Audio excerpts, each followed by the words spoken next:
কেউফালে গুজৰি গুমৰি আহিলে বান উটুৱাই নিলেহি গাঁওখন সুখৰে ঘৰখন পলকতে উটি গৈ গোহালিৰে গৰুহাল পলকত নিয়তিয়ে মোক কৰিলে কঙাল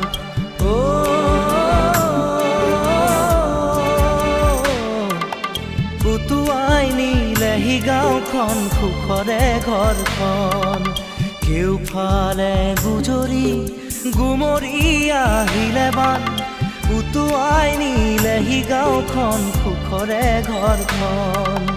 পলকতে উটি গৈ গোহালিৰে গৰুহাল পলকত নিয়তিয়ে মোক কৰিলে কঙাল